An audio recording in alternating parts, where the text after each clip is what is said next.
transformed into life. That is what you and I are doing this week, just as Jesus did it on that Good Friday. And this story comes from the Franciscan tradition, and it's a story that many of you have heard. When Francis, before his conversion, right, or the big jump that he takes in his life, he's still a young man. Remember, Francis was flamboyant. He was the man about town. He was the ladies' man. He was popular. His father was the owner of a cloth business, dyeing of cloth and the making of cloth. His father was part of what at that point, in the 1200s, would have been the emerging merchant class. Okay?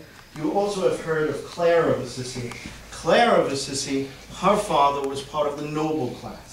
Right? So when you read even her works, her writing is much better than Francis's. Her education was better. Okay? So here you have Francis. And he's a young man, and he's interested in life. Surely he will go off to war and thinks that being a knight will be the thing he needs to do. See what we do? We embrace things that will take us away so that we don't have to deal with life. All right? So he goes off to war twice. All right.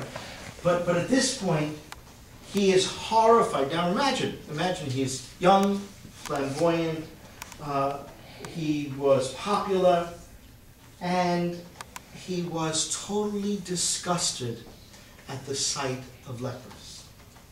Right? It horrified him. Right? And unlike the world in which Jesus lived, there was no real disease called leprosy yet. The Europeans had not invaded. It's a European disease. Okay? All right, called Hansen's disease today. Okay. So you have that experience. He's seeing that these people who were not allowed into the city of Assisi would stay at the city gates. And they would beg.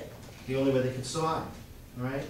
Many times they wore a big sign. Many times they rang a bell. And they would just have to stay away from people.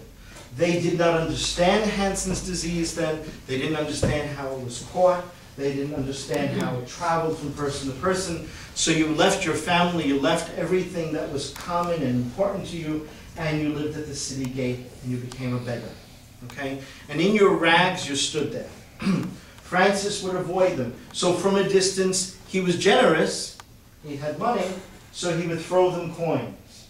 All right? And very often, you know, what we call a money bag would be worn on your belt. And he would throw them even the whole bag. He had